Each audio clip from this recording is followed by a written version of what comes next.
La política exterior española hacia Marruecos y el norte de África es sencillamente un monumento a la inoperancia, cobardía y miopía estratégica de nuestra élite política e institucional. Mientras otros gobiernos europeos saben defender sus intereses, la clase dirigente española se ha resignado a un papel subalterno, incapaz de anticiparse ni de defender la soberanía, la seguridad o la dignidad del Estado frente a las agresiones y amenazas del vecino del sur. En estos últimos días, varias noticias impactantes han puesto aún más de manifiesto el creciente riesgo de la postura de debilidad y sumisión estratégica de España en el Magreb. La reciente decisión del gobierno italiano de reconocer la independencia del Sáhara Occidental ha causado revuelo en la diplomacia internacional. Italia ha optado por una posición firme, coherente con el derecho internacional y con su propio interés nacional, defender la autodeterminación del pueblo saharaui, lo que le ha valido reforzar sus vínculos con Argelia, que es la gran potencia energética en el Mediterráneo. Mientras tanto, España, antigua potencia administradora del Sáhara, ha preferido arrodillarse ante Rabat, plegándose a las exigencias del régimen marroquí, renunciando de facto a cualquier política exterior independiente. El resultado es que Italia se ha asegurado el favor argelino y el acceso privilegiado a sus reservas de gas, mientras que España ha conseguido exactamente lo contrario, el desprecio de Argel y la pérdida de influencia en el Magreb. Alguien podría suponer que eso nos permitiría ganar el favor y la amistad del gobierno de Marruecos, pero otra noticia reciente nos alerta de todo lo contrario. Hace pocos días, varios periódicos andaluces publicaron la noticia de que Marruecos prepara una reedición de la Marcha Verde sobre Ceuta y Melilla para este mes de septiembre. Según estas fuentes, existe un plan para movilizar a miles de civiles marroquíes para forzar la frontera, replicando la receta de 1975 y transmitiendo la voluntad popular, entre comillas, de integración de estas ciudades en el reino alauí. Un acto semejante podría y debería provocar un conflicto violento si España reaccionara como una nación soberana, y no de la forma débil y sumisa en que viene comportándose en las últimas décadas en lo que la defensa de nuestras fronteras se refiere. Esta preocupante noticia pone de manifiesto hasta qué punto fue un error reconocer la soberanía marroquí en el Sáhara Occidental. No solo fue un disparate jurídico y una traición histórica, sino que legitima las apetencias territoriales de Rabat sobre Ceuta, Melilla y las islas y las aguas Canarias. El Tribunal Internacional de Justicia de La Haya dictaminó inequívocamente que no existe vínculo de soberanía entre Marruecos y el Sáhara Occidental. Al rendirnos ante la presión de Marruecos y de Estados Unidos, que se vuelca con Marruecos, porque es una de las pocas naciones dispuestas a asociarse con ellos en un norte de África en el que han perdido gran influencia frente a naciones como China, Rusia e incluso Turquía, España entrega argumentos y munición política a quienes vulneran el derecho internacional y aspiran a reescribir la geografía a base de hechos consumados. Pero hay más datos que revelan que la situación es muy grave y que hace imposible mirar para otro lado.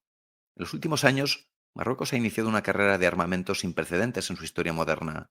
Ha comprado drones Bayraktar de última generación, lanzamisiles HIMARS y ATACMS estadounidenses, sistemas de vigilancia de alta tecnología y armas ofensivas a un ritmo que no se corresponde con su supuesta condición de país en vías de desarrollo. Mientras tanto, en España no modernizamos nuestro armamento, carecemos de armas comparables, vendemos a fondos anglosajones las mejores empresas de nuestra industria militar y seguimos una doctrina de sumisión estratégica que roza la negligencia. Y respecto a la guerra en las cloacas, la situación no parece mejor. España ha expulsado formalmente hasta 7 espías marroquíes en la última década, pero infinidad de datos apuntan a una infiltración mucho más profunda y corrosiva en nuestro sistema político y social. Los servicios secretos marroquíes operan con descaro, vigilando y coaccionando disidentes, infiltrando partidos políticos, controlando mezquitas y, según fuentes de seguridad, comprando voluntades en la política nacional, con especial incidencia en las ciudades autónomas y los entornos próximos a la toma de decisiones estatal. La ineficacia de los servicios de inteligencia españoles quedó patente en 2021, cuando 10.000 personas entraron en Ceuta en un acto de presión marroquí sin precedentes. Pero el problema no terminó ahí. La infiltración en los partidos locales de Ceuta y Melilla, las campañas de desinformación y la presencia de actores con intereses contrarios en el corazón de nuestras ciudades autónomas son escandalosos. ¿Dónde está la respuesta del Estado? La amenaza de Marruecos no es abstracta ni futura, es real, concreta y está en marcha. Es evidente que Marruecos no es un socio leal, es un actor revisionista que manifiesta repetidamente que quiere, con la complicidad o la indiferencia de los grandes poderes occidentales, reconfigurar las fronteras del sur de Europa y el norte de África. España necesita una reacción urgente y decidida. La inacción, la desorganización institucional, la sumisión ante intereses ajenos y la corrupción política son una amenaza para nuestra soberanía, para nuestra seguridad y para el futuro de nuestro país. España debe exigir a su clase política y a sus instituciones una defensa firme e inequívoca de todos sus intereses y fronteras, como haría cualquier nación soberana con un mínimo de autoestima y de visión en geopolítica. Hablamos sobre esta compleja situación con un verdadero experto en las dinámicas de Marruecos y el Magreb, el analista geopolítico y escritor Koldo Salazar, quien nos desvela muchas claves desconocidas que ayudan a la mejor comprensión de la dimensión real del problema marroquí. Han tenido la capacidad Ujú, de ser un país muy hermético y realmente muy poco conocido. Es ujú, decir, su gran estrategia ha sido precisamente mostrarse a España como un país abierto, como un país del cual podemos saber todo, pero ujú. realmente no sabemos nada de Marruecos. El papel que ha tenido en la infiltración de la educación española. Es decir, por un lado, el escándalo aquel, ¿no?, del PCAM, que establecía que España, bueno, pues iba a permitir la educación marroquí en las escuelas. Esto es muy antiguo, esto es cuando empiezan a venir aquí los marroquíes, y había niños marroquíes y tal, pues en las clases de religión, pues los niños marroquíes salían y se les daban esas clases que pagaba España. Pero la infiltración en la universidad es absolutamente más tóxica. Una estrategia que les ha venido muy bien porque han conseguido lo que querían. ¿Qué es lo que han conseguido? ¿Y qué es lo que querían? Han roto el contrato social en España. ¿Por qué? Porque frente a la inacción de la izquierda con el tema de la inmigración, la gente ha perdido por completo la fe en los partidos políticos y en el sistema.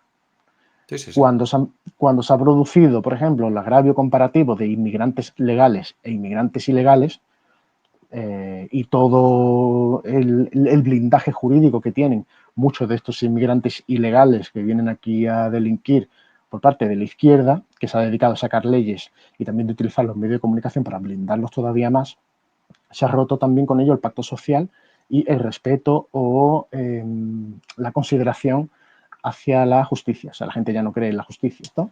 Lo que estamos viendo realmente es un proceso por el cual han injertado una población suya, una población que está logrando separar a la población autóctona de la población inmigrante en general y marroquí en particular, y cada vez más la población autóctona rechaza a los marroquíes, tanto a los que trabajan como a los que no, porque ya hay ciertas voces que dicen yo no quiero a ninguno, y eso es una Ujú. realidad. O sea, y esa es una estrategia marroquí. Es separar por completo a los dos elementos. ¿Por qué? En primer lugar, porque quiere controlar a su colonia marroquí, no quiere que haya algún otro actor, ya sea España o ya sea otra ideología, que les logre separar de esa tutela que ejerce Marruecos.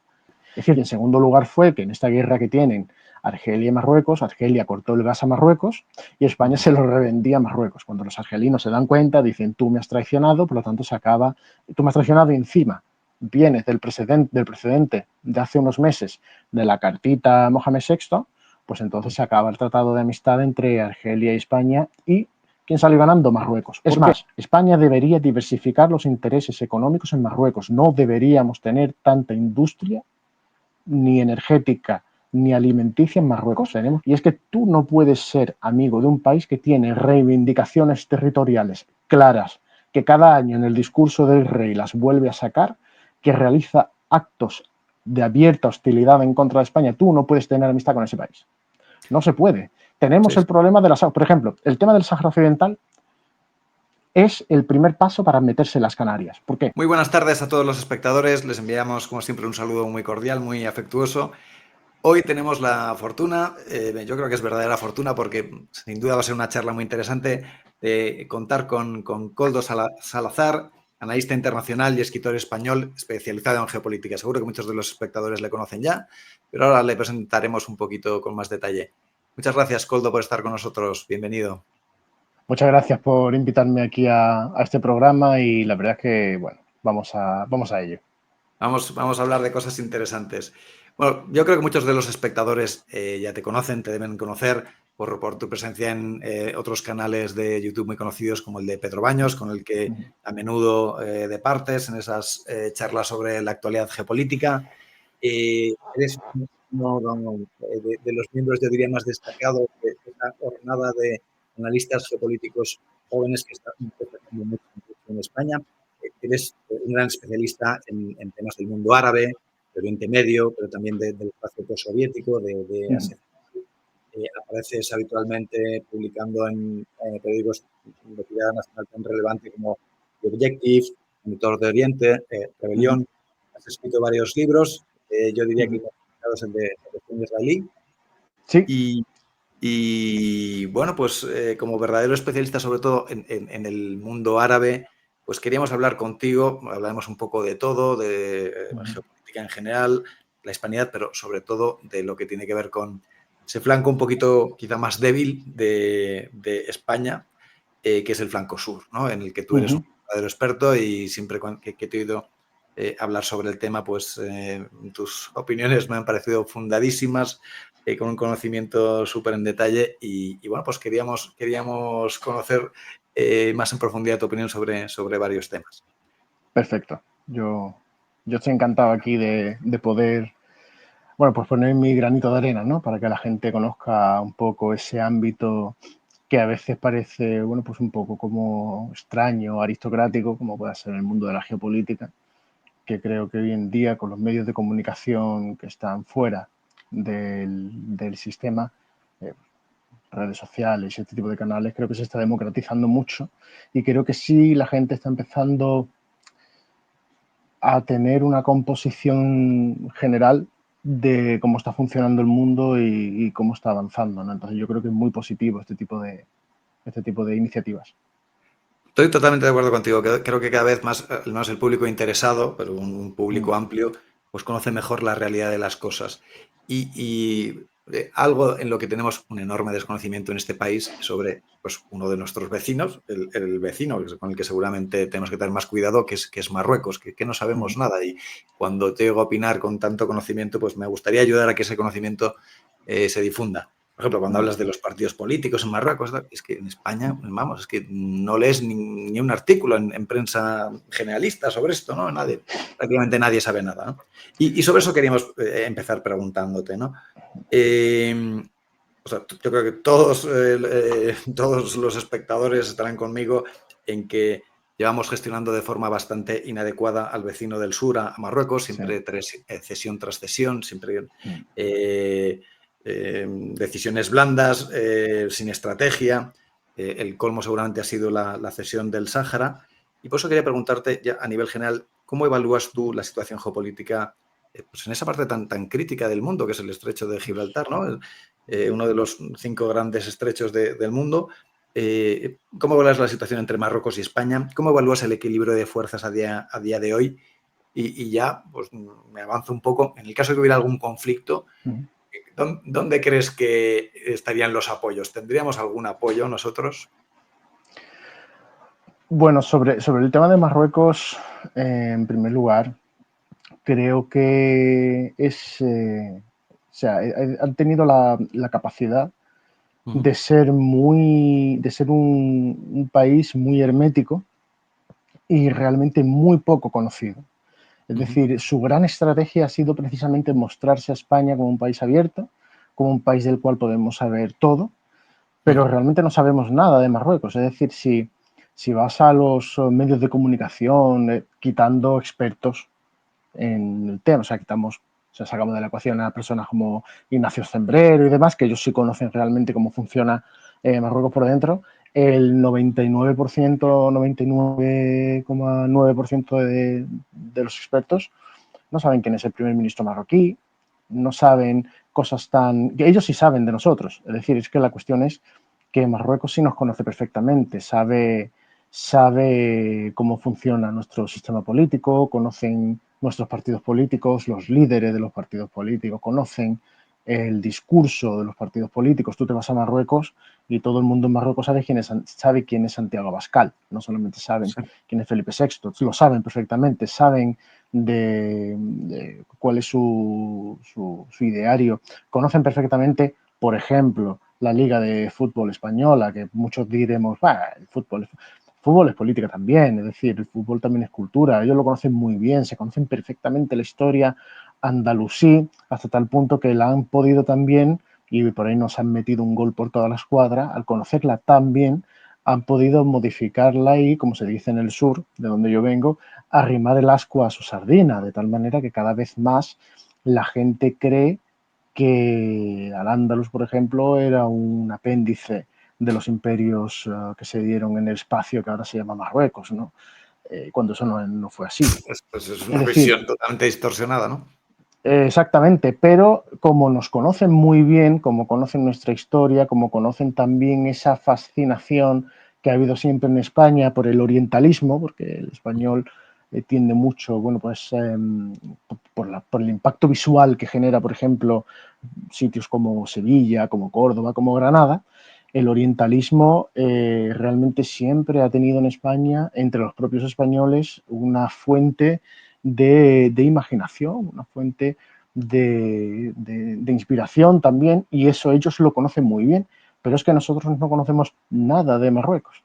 Entonces nosotros no podemos adaptar a nivel público, por así decirlo, a través de diplomacia pública, no podemos armar un contrarrelato, porque si incluso nosotros ya estamos dudando realmente. Y pongo el ejemplo del Andalus, podría poner el ejemplo si se diera con Túnez, pues con Aníbal Barca dando vueltas por aquí, por la península ibérica, ¿no? Pero como estamos hablando de Marruecos y Marruecos instrumentaliza el tema del Andalus, pues estoy hablando de este tema, ¿no? Pero lo instrumentalizan muy bien en España. Nosotros no conocemos la historia marroquí, no conocemos su pensamiento, no conocemos el ideario de sus partidos políticos, conocemos las siglas, pues conocemos Justicia y Caridad, conocemos Istiklal, pero no conocemos el tema. Y luego hay otro tema también, que es que frente a toda esa niebla que Marruecos se ha encargado de generar en torno a nosotros mismos, el papel que ha tenido en la infiltración de la educación española. Es decir, por un lado, el escándalo aquel, ¿no?, del PCAM, que establecía que España, bueno, pues iba a permitir la educación marroquí en las escuelas. Esto es muy antiguo, esto es cuando empiezan a venir aquí los marroquíes, y había niños marroquíes y tal, pues en las clases de religión, pues los niños marroquíes salían y se les daban esas clases que pagaba España.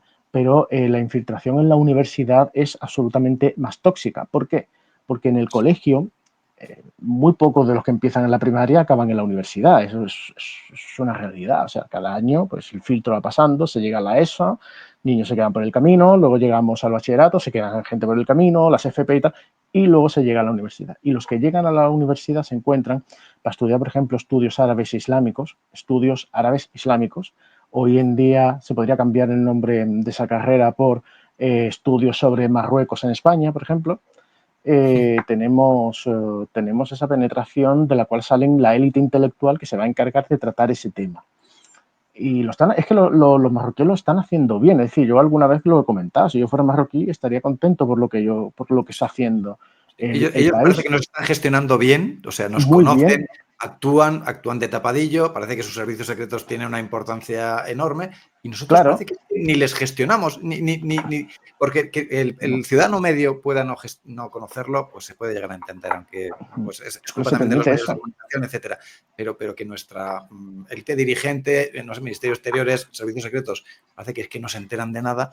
Pero bueno, ahora hablaremos un poco más en profundidad. Perdona, es que Sí, me enervo un poco con este tema. es que, por ejemplo, vemos en Fez, en la ciudad de Fez o la ciudad de Marrakech, conciertos, los típicos conciertos de verano, conciertos de música andalusí. Eso como si aquí ponemos y decimos, bueno, vamos a poner conciertos de verano de música polaca, porque son cristianos, pues ya está.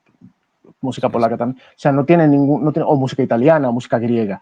Porque claro, como hay un título por ahí heredado que tiene la Casa Real de Duque de Neopatria o Déspota del Epiro, pues no corresponde. No nos corresponde, no forma parte de eso. Y eso ellos lo han hecho realmente bien. Entonces se han infiltrado en la universidad, en paralelo han hecho pinza con organizaciones culturales, famosa Casa Árabe y otras más, o la Fundación Ibn Battuta, etcétera, que sirven para difundir precisamente la cultura marroquí, no la cultura general del mundo árabe, por ejemplo, en el caso Sí, de sí. Casa Árabe, aunque sí obviamente tal, pero el peso marroquí es muy importante. Y en el caso, por ejemplo, también de la infiltración política. Entonces, tienes ahí un cóctel en el cual realmente a nivel cultural estamos realmente vendidos en ese sentido, hasta tal punto de que hay un partido marroquí que tiene también ciertos voceros en España, concretamente en Andalucía, que están hablando de que se tienen que dar, como se dio la nacionalidad a los sefardíes, que se le tiene que dar la nacionalidad a los moriscos también. Porque es una causa, es culpa de España, y claro, los moriscos tienen que volver a España. La cuestión es un agravio comparativo. ¿Por qué? Porque el judío sefardí, cuando se le expulsa en el año 1492 y se va al norte de África o se va a los Balcanes, mantienen la lengua, mantienen la cultura, mantienen su ritual religioso diferente del askenazí, diferente del mizraim de tal, mantienen su literatura, mantienen sus nombres, mantienen sus apellidos. Entonces, a día de hoy, hay judíos en Israel o judíos donde sea que el tío se te llama de apellido Toledano. Tío, pero usted es español. No tengo nada que ver con España. Nació en Israel, o nacido en Francia, o nacido en Inglaterra, o nacido en Estados Unidos, y el tío se llama Toledano. Pues ahí puedes rastrear.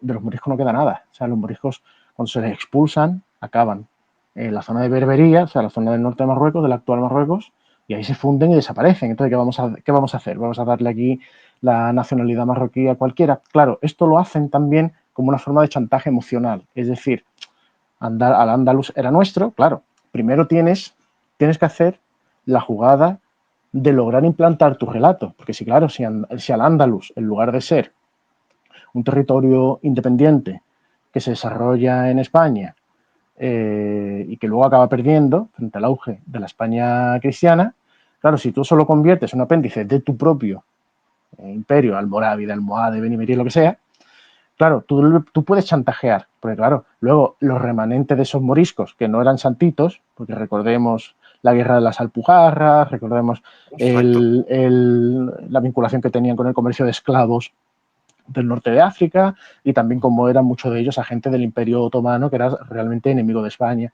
Esa gente fue expulsada. Claro, si esa gente, si el ser morisco es ser un proto marroquí y si el andaluz es un producto de Marruecos, tú tienes que compensar lo que tú has hecho, porque claro, Sevilla, Córdoba, los moriscos y tal, tú al ganar los has expulsado, tú ahora me tienes que compensar de alguna manera. Y ese es el chantaje que está empezando a calar tanto en medios de comunicación, porque claro, luego ese resarcimiento implica precisamente eso, tú te tienes que tragar a todos los marroquíes que vengan para España, tú tienes que tragar, por ejemplo, como los hasta hace 5 siglos, pues no, por ejemplo, y eso la historiografía lo deja muy claro, aquí en Al-Ándalus no se hablaba árabe, aquí lo que hablaban los andalusíes era una lengua romance escrita con alfabeto árabe, hasta tal punto que tú pones un texto que se llama al-jamiado, o sea que tú, el impacto visual es decir, bueno, esto es árabe, el árabe lo puede leer pero no lo entiende, pero si tú escuchas al árabe leyendo ese texto, tú lo entiendes perfectamente. Pues si te has leído, claro, si tú te has, claro, efectivamente, si tú te has leído el Cid,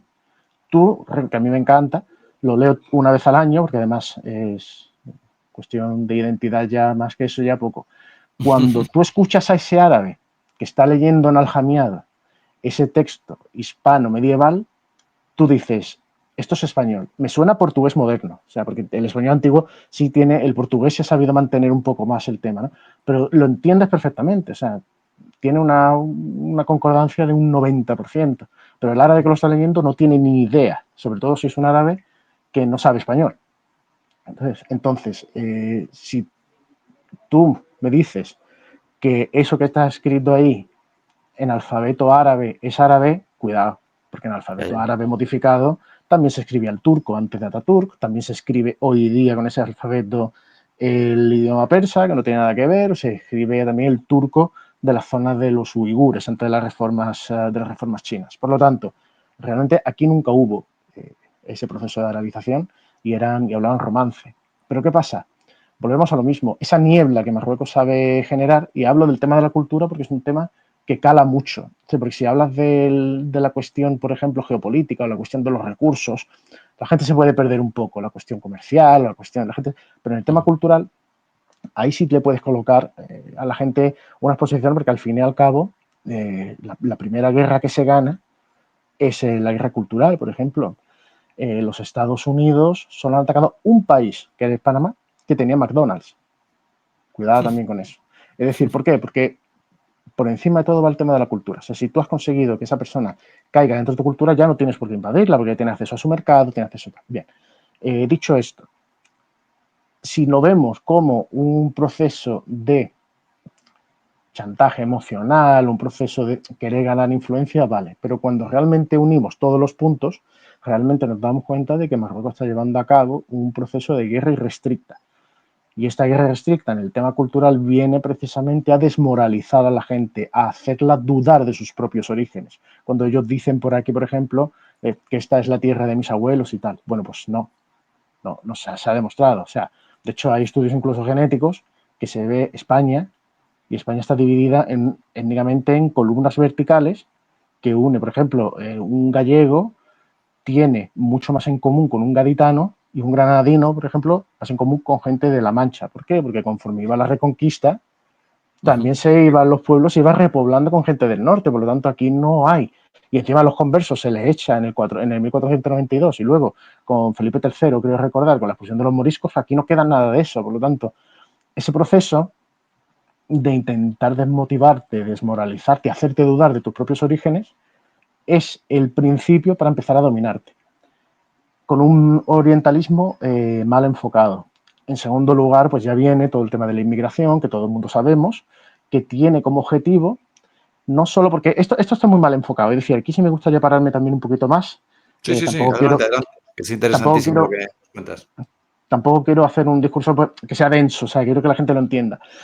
La izquierda, por ejemplo, el tema de la inmigración, pues lo ve de dos maneras, ¿no? Lo ve como algo inevitable. Los seres humanos somos migrantes, palabra que yo personalmente detesto, porque los migrantes son los animales, las aves que se dedican a migrar de un sitio a otro. Los seres humanos, en todo caso, la tendencia natural, salvo en algunos pueblos, ha sido la sedentarización. De hecho, con la sedentarización vienen los reinos, vienen los imperios y viene la cultura.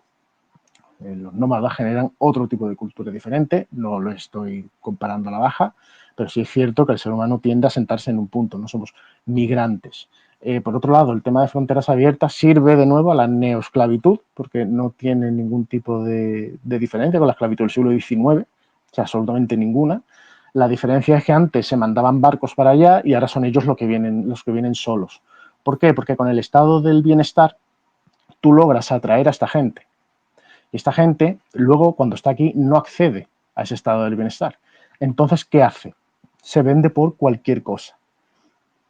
Y hay gente muy corrupta y muy perversa, corrupta en lo moral, digo, y muy perversa, que sí aprovecha ese tipo de desesperación de cuando viene una persona, se encuentra con que el estado del bienestar no existe para ellos.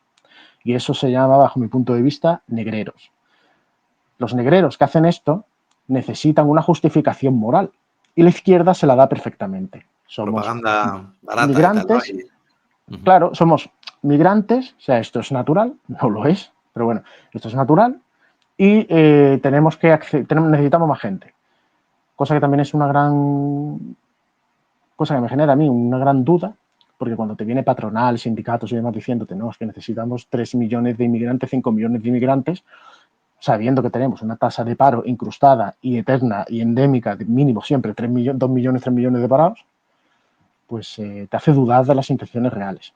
Y luego la derecha lo ve, es decir, si la izquierda es el mamporrero del sistema este de neoesclavitud, mamporrero ideológico y los grandes difusores y blanqueadores de esto, la derecha lo ha enfocado mal con relación a Marruecos.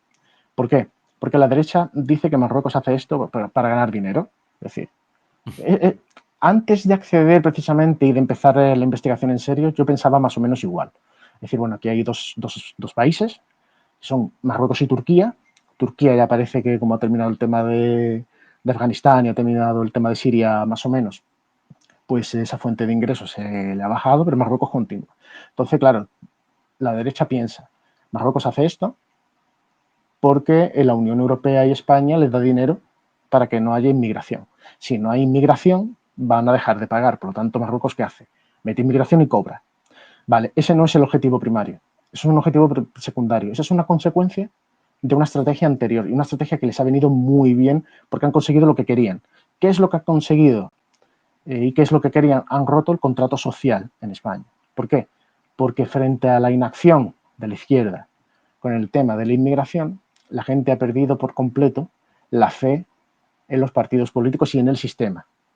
Sí, sí, sí. Cuando se ha producido, por ejemplo, el agravio comparativo de inmigrantes legales e inmigrantes ilegales, y todo el blindaje jurídico que tienen muchos de estos inmigrantes ilegales que vienen aquí a delinquir por parte de la izquierda, que se ha dedicado a sacar leyes y también de utilizar los medios de comunicación para blindarlos todavía más, se ha roto también con ello el pacto social y el respeto o la consideración hacia la justicia. O sea, la gente ya no cree en la justicia y mucho menos cree en la policía, porque siempre dice lo mismo. Si es un español hace algo, se le detiene, pero si lo hace un extranjero, no. O sea, eso es un discurso que está calando y eso se ha visto mucho en Torre Pacheco, por ejemplo. Entonces, ¿qué es lo que ha logrado? Ha logrado que la gente desconfíe, primero, del político por su mala gestión, sospechosa mala gestión, por lo tanto, digo sospechosa porque realmente no es una mala gestión por ineptitud, que lo es, porque son unos ineptos todos, sino una mala gestión interesada por una agenda que no se sabe exactamente cuál es, no hablo de la Agenda 2030, pero sí se intuyen por dónde van los tiros y el Y futuro nadie es se mueve de bastante esa agenda. distópico. Constantemente vemos que nadie se mueve de esa agenda. Y nadie se mueve. Y lo segundo es que esa corrupción en el campo político, con esa idea de no gobernar para el pueblo, sino gobernar para ciertos intereses internacionales que están también promoviendo esto, Marruecos entre ellos, hace que eso necesite también del Poder Ejecutivo y haya cierta pasividad, ciertas cosas. Es intolerable, por ejemplo, el hecho de que una persona se le ocupe su vivienda personal y no se actúe. De hecho, son tantas derivadas, la ocupación, que todas las efectivamente, subvenciones vayan mayoritariamente a los inmigrantes, los efectivamente. salarios en España que no suben desde hace 20 años, no ganamos poder adquisitivo, entre otras cosas porque viene inmigración dispuesta a trabajar por lo que sea, ¿no? No, y aparte también las subidas salariales ha permitido también subir el IRPF, recaudar más, subir impuestos y encima estamos con inflación. Por lo tanto, ahora mismo somos más pobres que antes, aunque cobremos más. Por lo tanto, está todo enfocado hacia eso precisamente. Y el tema de la inmigración, porque si te fijas, no llega inmigración. La inmigración que llega básicamente es desde Marruecos y además de una manera muy violenta. O sea, lo vemos asaltando las fronteras, recuerdo, ¿no?, que tiraban baterías con ácido a los guardias civiles en Ceuta y Melilla, saltaban las vallas, entran con los teléfonos móviles grabándose en lanchas rápidas y divirtiéndose y bailando. Entonces, claro, uno se plantea, Marruecos no tiene una guerra y al mismo tiempo Marruecos no es un país paupérrimo, no es la Etiopía de Haile Mariam, ¿sabes? De Mengistu, o sea, no se pasa hambre. Entonces, si no son refugiados y tampoco son inmigrantes económicos, ¿qué son? Bueno, ya despejaremos la X algún día, espero que no sea muy tarde. Pero realmente cuando vemos esto, lo que estamos viendo realmente es un proceso por el cual han injertado una población suya, una población que está logrando separar a la población autóctona de la población inmigrante en general y marroquí en particular, y cada vez más la población autóctona rechaza a los marroquíes, tanto a los que trabajan como a los que no, porque ya hay cierta voz que dicen yo no quiero a ninguno, y eso es una realidad. O sea, y esa es una estrategia marroquí, es separar por completo a los dos elementos. ¿Por qué? En primer lugar, porque quiere controlar a su colonia marroquí, no quiere que haya algún otro actor, ya sea España o ya sea otra ideología, que les logre separar de esa tutela que ejerce Marruecos. Es cierto también que la colonia marroquí en España no es una colonia muy activa en ese sentido, vienen a lo que vienen y ya. Pero sí es cierto que han logrado el objetivo primario, que es lograr, sobre todo se vio con Torre Pacheco, la ruptura del pacto social, o sea, el desprecio por completo ya de la población hacia la mayoría de los partidos políticos, el descrédito de las autoridades que se dedican a la difusión, hacia los medios de comunicación, porque se veía muy claro, y también la fuerza del cuerpo de seguridad del Estado. O sea, la gente criticaba profundamente la reacción de la policía, de la Guardia Civil y tal, con los españoles y no con los marroquíes, que iban incluso algunos de ellos con machetes por la calle. Por lo tanto, Marruecos ha conseguido eso. O sea, ya ha conseguido también la desestabilización y la desconfianza entre el ciudadano y el Estado. Pues, Y el Estado también que tiene ahora mismo un desarrollo punitivo mucho más grande. O sea, es que ahora tenemos que tener mucho cuidado de lo que decimos y de lo que escribimos con relación a este tema. Por lo tanto, eso es un gran peligro. Y Pues Marruecos lo ha conseguido. es tremendo. O sea, en la guerra cultural parece que están ganando por goleada, ¿no? Y están ahí arrimando la ascua a su sardina, como decías, al máximo. Y pues ahora te quiero preguntar sobre lo que podría ser el siguiente paso, ¿no? Porque o sea, yo creo que cada vez más personas opinan que pues, va a pasará algo, no sabemos si en 5, 10, 20 años, pero pasará algo con Ceuta y Melilla. Y parece que lo más probable es una reedición de la Marcha Verde. Pues ya lo intentaron hace unos años, ¿no? Sobre Ceuta, enviando a 10.000 personas, un tercio de ellas menores. Y bueno, pues dimos muestras de no enterarnos de nada, ¿no? A mí me parece alucinante que los servicios secretos nuestros no fueran capaces de avisar, de prever y tal, algo. Si tenemos algo de servicios secretos por ahí, ¿no? Entonces, pues la pregunta es esa. ¿Cómo de probables crees que es un conflicto sobre Ceuta y Melilla? ¿Cómo crees que sería ese conflicto? ¿Qué pasaría en el orden internacional? Yo siempre he dicho que, y esto lo repiten mucho los voceros marroquíes, ¿no? Que dicen que Marruecos es el amigo de España y que Marruecos es el país con el que España tiene que contar y demás. Y yo siempre digo lo siguiente. O sea, Marruecos ha conseguido que percibamos que la única entrada en África es a través de Marruecos, precisamente. Y no es así. O sea, tenemos costas frente a las costas de Argelia y tenemos Canarias situadas muy bien, muy cerca de Mauritania. Es decir, no necesitamos Marruecos para nada a la hora de querer penetrar en África. Marruecos se ha encargado muy bien de que las relaciones entre España y Argelia sean muy malas, porque Marruecos lo que pretende es dominar a España y luego destruirnos. Eso es claro. Eso es claro. Pero no puede permitirse que una España, pues, cuando sopese sus intereses Marruecos-Argelia y tengamos más intereses en Argelia, Marruecos no puede soportar que España elija Argelia. Es decir, si España dice, tengo que comprar petróleo de Marruecos, que es de peor calidad y el mismo precio, o petróleo de Argelia, que es una calidad infinitamente superior y encima es más barato. Marruecos lo que quiere es que España siempre, siempre, siempre elija a Marruecos en detrimento de nuestros propios intereses. Es decir, una tutela, un protectorado. Eso es lo que quiere. Y para eso logró dos objetivos con el tema de Argelia. El primero fue filtrar la carta de Pedro Sánchez, es decir, lo de Pedro Sánchez y lo del Sáhara Occidental, España no lo reconoció. Porque para reconocer algo así, tú lo que necesitas es hacerlo por vía parlamentaria. O sea, el gobierno no puede de repente decir yo reconozco, pues el sistema español tú necesitas establecer una votación.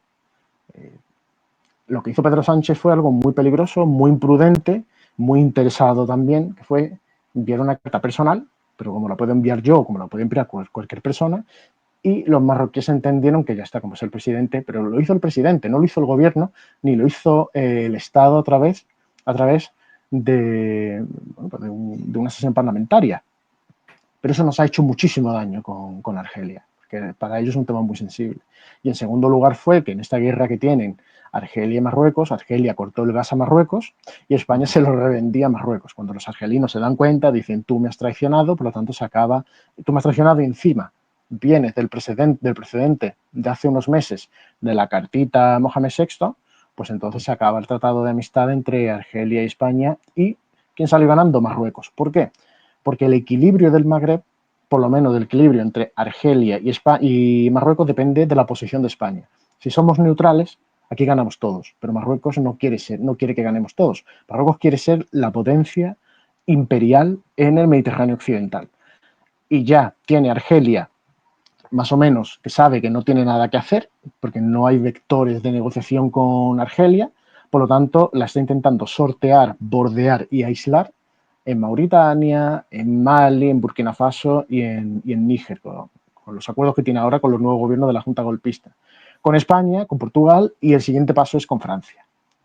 Y ser ellos los que manden. Porque tienen también un lobby muy importante en Francia. O sea, en Francia están metidos hasta la cocina. Hay ministros franceses que son nacidos, criados en Marruecos. ¿Y a quién son leales? Pues van a ser siempre leales a Marruecos. Aquí todavía no hemos llegado a ese nivel. Entonces, es un gravísimo peligro. Entonces, ¿qué es lo que pasa? Marruecos entiende que su territorio actual no es el territorio actual del Estado marroquí, no es el territorio de la nación marroquí. Ellos dicen que quieren restituir el imperio jerifiano, que es el territorio que controlaban antes de la llegada de los franceses, y te ponen un mapa enorme.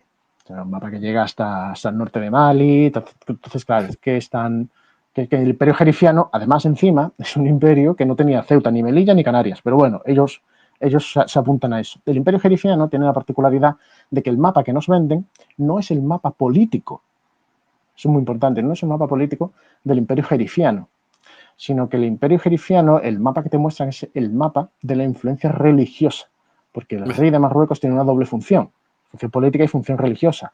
Cuando llegan los franceses al famoso imperio jerifiano, lo que se encuentran es que el poder político del sultán, que luego sería rey de Marruecos, en aquel momento era sultán de Fez y de Marrakech, un territorio mínimo incluso de poco más o menos que la mitad del territorio del protectorado francés de Marruecos, porque Francia lo que hace es que une a ese protectorado otros territorios independientes como Tasa, por ejemplo, para tener una conexión con la Argelia francesa.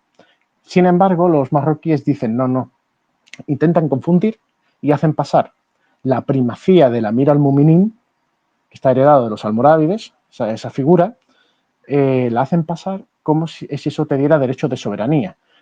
Había tribus saharauis que sí seguían eso, pero que eran políticamente independientes. Las cabilas rifeñas, políticamente, eran independientes. Cada una iba a su historia, pero sí, obviamente, tenían esa influencia religiosa, tal, pero eso no te da derecho de soberanía. Eso es como si ahora viene y en la costa andaluza, como hay muchos ingleses y son anglicanos, pues como el rey de Inglaterra es la cabeza de la iglesia anglicana, eso pertenece a los británicos. No es así. Sí. No, la soberanía no funciona así. Tampoco funciona como ellos dicen, de que, claro, que Perejil está cerca de las costas marroquíes y de Marruecos. Una cosa es que la piedra sea geográficamente o geológicamente sea un territorio del continente africano, de la plataforma continental africana y lo que sea, lo que tú quieras, pero jurídicamente en el derecho internacional público no se justifica la soberanía por términos de si una piedra está más cerca de un país o de otro. Porque la mitad entonces de las islas de la Mancha serían francesas y no serían británicas, por ejemplo. En este caso, lo que quiero decir es que Marruecos es un gravísimo peligro porque en su visión ellos hablan del imperio jerifiano, pero lo que tienen en mente es el imperio almorávide. Y ellos lo quieren hacer. Entonces, realmente, su mapa auténtico es Tinduf, por lo tanto, es un grave problema para Argelia. Recordemos que Marruecos ha tenido varias guerras ya. O sea, en el 58-59 reprimió de forma brutal a los rifeños, que querían la independencia.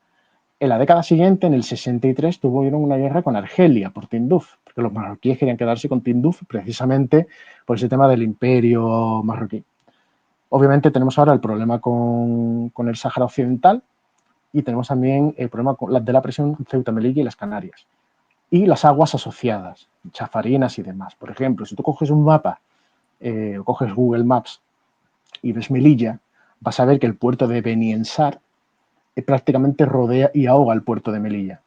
Eso es una forma de presión. Y están creando otro puerto, que es el puerto de West Med, que va a hacer un daño ya terrible a Melilla. ¿Cuál es el problema de todo esto? El problema de todo esto es Marruecos sacó un plan virrioso de 3 páginas sobre la autonomía del Sáhara bajo Marruecos y está haciendo una labor muy importante de difusión y algunos países, Francia, Estados Unidos lo ha reconocido, España hizo la tontería esta de Pedro Sánchez, no lo hizo España, lo hizo Pedro Sánchez, por lo tanto, colectivamente no nos afecta y políticamente tampoco, ni nos compromete a nada, a pesar de lo que digan los medios de comunicación marroquíes. Sin embargo, el problema viene de lo siguiente, si hoy venden un programa de autonomía para el Sáhara Occidental bajo soberanía marroquí, con toda un proceso, toda una legislación internacional a favor de la autodeterminación del pueblo saharaui bien anclada, tanto porque hay literatura de la ONU, literatura del Tribunal Internacional de Justicia, de la Haya, etcétera, etcétera, etcétera. Si ellos logran imponer eso, ¿qué les impide dentro de 1, 2, 10 años proponer un plan de autonomía o de cosoberanía para Ceuta, Melilla y Canarias previo a su anexión? No se lo impide nada, solo se lo impedimos nosotros. Por lo tanto, yo siempre digo, España no puede ser amiga de Marruecos. Es más, España debería diversificar los intereses económicos en Marruecos. No deberíamos tener tanta industria, ni energética, ni alimenticia en Marruecos. Tenemos que diversificarla. Debemos mirar otros países, Mauritania, Argelia, Argelia Túnez. especialmente, ¿no? Que Argelia nos ha unido siempre la relación con el gas y tal, y nos y pisamos buena las relación. fronteras, que es increíble. Y muy buena relación. Los dos tenemos el mismo problema con Marruecos, y es que tú no puedes ser amigo de un país que tiene reivindicaciones territoriales claras, que cada año en el discurso del rey las vuelve a sacar, que realiza actos de abierta hostilidad en contra de España. Tú no puedes tener amistad con ese país. No se puede. Tenemos el problema de las... Por ejemplo, el tema del Sáhara Occidental es el primer paso para meterse en las Canarias. ¿Por qué? Porque el Sáhara Occidental tiene sus aguas. Claro, si tú anexionas y logras sortear, ya te digo, hay una literatura jurídica muy anclada y muy condensada y aceptada universalmente con el tema del Sáhara Occidental. Por lo tanto, es muy difícil que los marroquíes logren sus objetivos con el tema de la autonomía del Sáhara. Es complicado. Lo único que pueden hacer es intentar sortear la literatura jurídica y los compromisos jurídicos con compromisos políticos, pero aún así volvemos a lo mismo. No tiene capacidad, o sea, no, ese plan no va a ningún lado, literalmente. Pero en el caso en el que fuera, Marruecos lo que busca es no solamente controlar el territorio y los recursos, sino controlar también el mar territorial que le corresponde al Sáhara Occidental y su espacio aéreo, que lo manejamos nosotros desde Canarias, y que Marruecos quiere que España le ceda. Cederle eso a los marroquíes sería una concesión, que eso sí sería una concesión grave, no sería la carta de Pedro Sánchez, eso sería realmente muy grave. ¿Qué es lo que pasa? Si le damos el espacio aéreo saharaui a los marroquíes, si se permite que Marruecos se quede con el Sáhara Occidental, el siguiente paso es estirar la línea del mar territorial de ese Sáhara ocupado por Marruecos, y que la zona económica exclusiva se nos meta en nuestras propias aguas. Y con eso reclamar aguas históricas, empezar a reclamar. Ahogar las Canarias, como están haciendo con Ceuta y con Melilla, y al final esperar que caigan como fruta madura. Pero ese problema también lo tenemos en el mar de Alborán. Hace un tiempo, y hubo una pregunta parlamentaria de Vox sobre eso, y recibió una respuesta por escrito en el Senado, sobre unas piscifactorías que Marruecos iba a poner en el mar de Alborán. Marruecos notificó que iba a ser en sus propias aguas. Luego se descubrió que esas no estaban en sus propias aguas, sino que estaban en aguas españolas cerca de las Islas Chafarinas. Aquello se notificó y tal. ¿Cuál es el problema de aquello? Las piscifactorías siguen ahí.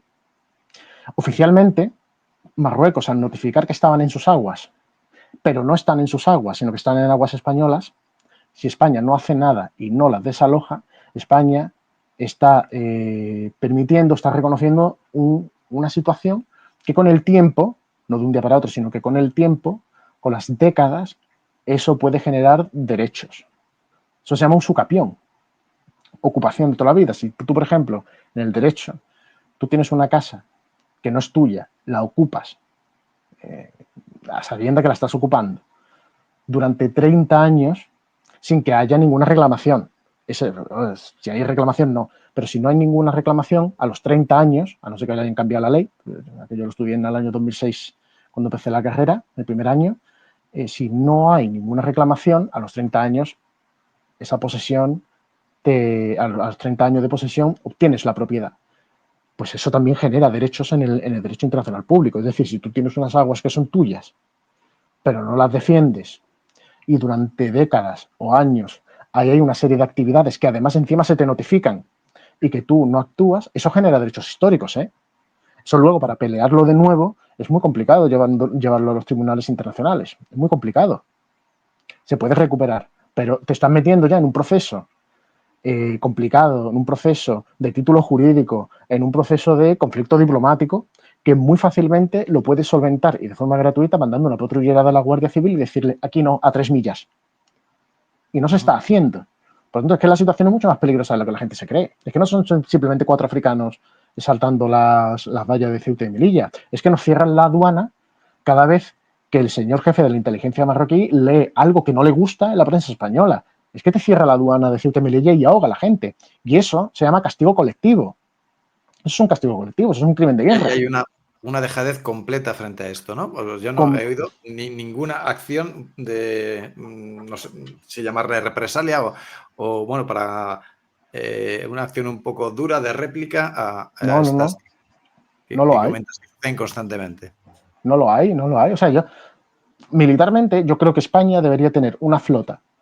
Cuando hablo flota. O sea, una flota como la que tienen los británicos o como la que tiene.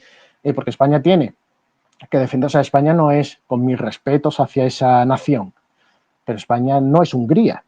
O sea, Hungría no tiene costa. O sea, Hungría tiene su fuerza aérea, su artillería, su infantería. No necesita costa. No tendrá 4 patrulleras para los ríos, para el río Danubio y tal.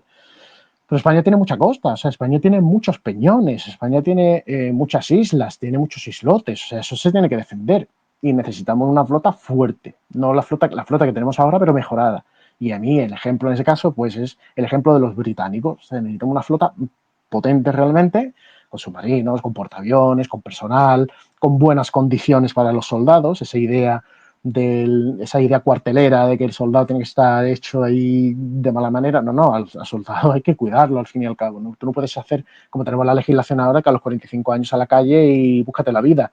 No, es decir, a los soldados se les tienen que cuidar en ese caso. Y necesitamos precisamente 2 flotas que tendrían que ser determinantes. Una en Alborán y la otra en las Canarias. Y eso para mí, Canarias, San Fernando, y eso para mí es impepinable. O sea, para mí eso no sería negociable.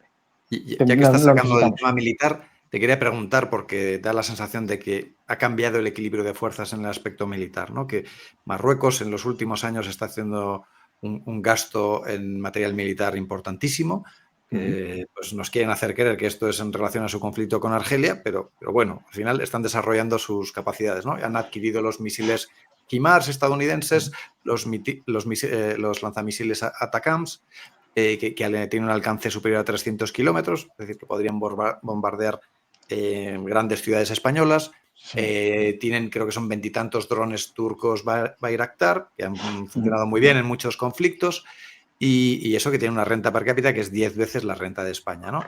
Se hablaba hace unos meses de que lo mismo compraban los F-35 estadounidenses, carísimos, ¿no? Y España no tenemos ni HIMARS, ni ATACMS, no de drones, es una vergüenza lo de España. Yo me he vuelto a informar y parece que seguimos teniendo los 4 Predators de hace no sé cuántos años que ni siquiera estaban armados. O sea, yo no sé en qué está pensando nuestro ejército, que viendo la importancia de los drones, tampoco tenemos aviones AWACS, que en el conflicto reciente de India y Pakistán han demostrado que son absolutamente claves. O sea, da la sensación que estamos dormidos. ¿Qué opinas? ¿Cómo ves tú en el plano militar un posible conflicto sobre Ceuta y Melilla? Simplemente datos. España, bueno, y además datos que tenemos frescos. España le ha costado, al final ha firmado el 5% con el tema de la OTAN, porque la Meloni creo que tiene ya como deporte desmentir todo lo que dice Pedro Sánchez, cosa que tampoco es complicada, porque todo lo que dice mentira, así que es muy fácil irte y corroborar las falsedades que dice, ¿no? Pero en este caso, por ejemplo, España firmó a duras penas el tema del 5% de inversión en la OTAN. Marruecos gasta un 10% de su PIB en armamento. Un 10%. Un 10%. Qué locura. Es un 10%. Gasta un 10%, es una millonada. Por lo tanto, ¿qué es lo que pasa? O sea, es decir, Marruecos sabe que o sea, Marruecos tiene muchos frentes abiertos, ¿eh? O sea, que eso también es algo que cuando conoces Marruecos, ellos siempre nos dan una imagen de fuerza.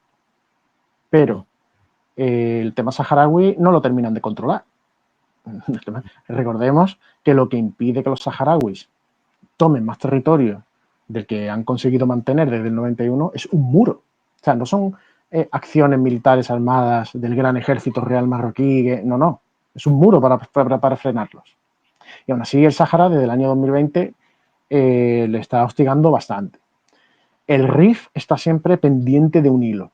De hecho, las últimas manifestaciones fueron hace 9 años, del 2016 al 2017, y pusieron en jaque al gobierno marroquí. Ahí está Nasser Zafzafi, totalmente abandonado, o sea, pudriéndose en una cárcel, una terrible cárcel marroquí. Aparte, dentro de Marruecos hay cada vez más pobres. O sea, a ellos también les está afectando la crisis económica y los experimentos raros, estos de la inflación y demás, también les está haciendo mucho daño. Por lo tanto, Marruecos al fin y al cabo, va a ser una bomba de relojería y sabe que tiene muchos enemigos.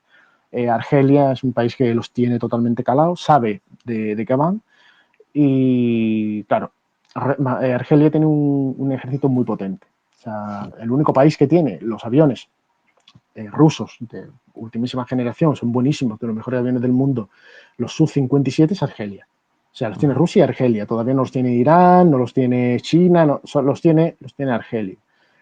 Eso, y aparte tienen un sistema antimisiles interesante, tienen también sistemas de defensa antiaérea. O sea, los argelinos están muy bien armados. Son el ejército más importante de África, que es el primero. El segundo es Egipto, sí. El primer ejército de África es el argelino. El segundo es el egipcio y el tercero es el marroquí ahora. Entonces, realmente los marroquíes sí le tienen miedo a los argelinos, tienen miedo a alzamientos internos y demás, y obviamente tienen miedo también a que por alguna razón Mali termine de colapsar, se infiltre la problemática que hay, ahora está embolsada en el Sahel, pues que se pueda extender a Mauritania y de ahí obviamente que le llegue a Marruecos. El ejército marroquí está dividido en dos partes, una parte que es donde se invierte una gran cantidad de dinero en estos materiales militares, y luego hay la gran masa militar de Marruecos, que es un ejército anticuado y es un ejército que funciona por mili. O sea, el servicio militar obligatorio se reinstauró hace un par de años o tres en Marruecos y está pensado para copar el territorio en caso de alzamiento interno. Recordemos que Marruecos tuvo varios golpes de Estado en los 60, los 70. Entonces, está pensado para esas dos misiones y se está pensando muy bien para la misión en frente a Argelia. ¿Qué es lo que pasa con España? España militarmente tiene unas capacidades que, a pesar de lo que tiene Marruecos, tenemos unas capacidades militares por ahora superiores a las marroquíes, por ahora. Si los marroquíes siguen así, en 3 o 4 años nos van a pasar, pero por ahora no nos han pasado en general. Y en segundo lugar, la entrada porque claro, el artículo número 5, ojo, el artículo número 5 del Tratado de la OTAN es curioso, porque habla o sea, no se menciona Ceuta y Melilla, lo cual es un problema para España, pero se habla del trópico de Cáncer, obviamente. El trópico de Ceuta y Melilla están por encima, están al norte del trópico de Cáncer. Por lo tanto, con esa lectura, España sí podría generar una exégesis que fuera empapando el tema de la OTAN, no para conformarnos con esa frase vaga de los territorios de los países miembros de la OTAN al norte del trópico de Cáncer, perdón, sino que sirviera como un prólogo o como una exégesis que sí generara una literatura militar dentro de la OTAN que lograra hacer que, bueno, ya que Ceuta y Melilla, ya que aquí hay una frase que pone que al norte del trópico de Cáncer, Ceuta y Melilla están al norte del trópico de Cáncer, ¿por qué no metemos Ceuta y Melilla en el artículo número 5, lo nombramos y nos quedamos tranquilos? Yo eso es una sugerencia que les doy a nuestros amigos, si nos están escuchando, del Ministerio de Defensa y del Ministerio de Exteriores. Se lo dejo caer y es gratuito. Ya si me quieren contratar, por favor, que me escriban al correo electrónico. Fuera de la chanza, tocar el territorio peninsular de España por parte de Marruecos sería un problema para ellos. Sería un problema para ellos porque sí se podría activar ese artículo 5, porque ya, claro, pero ¿eso qué implica? Eso implica un escenario complicado, eso implica un escenario en el que, por ejemplo, Marruecos se siente seguro, que ha hecho una marcha verde que más o menos nos ha logrado colar, todos los don Julianes que tenemos aquí en España encima lo han aplaudido, pues si se vienen arriba, pues pueden hacerlo, pero si por alguna razón algún misil o algún cohete o algo... Con el apoyo de Estados Unidos, a mí me da un miedo enorme y tal la reacción de los supuestos aliados de la OTAN ante un enfrentamiento y tal, sobre todo cuando si Marruecos, pues de alguna forma tuviera un cierto visto bueno por parte de Estados Unidos, ¿no? Me parece que lo más posible es que nos dejarían en pelota. Yo creo que el tema de Ceuta y Melilla es un tema que Estados Unidos no apoyaría. O sea, yo sinceramente yo creo que no lo apoyaría, porque sería un precedente demasiado complicado para sus aliados. Por ejemplo, para los británicos, que tienen ahí las Malvinas.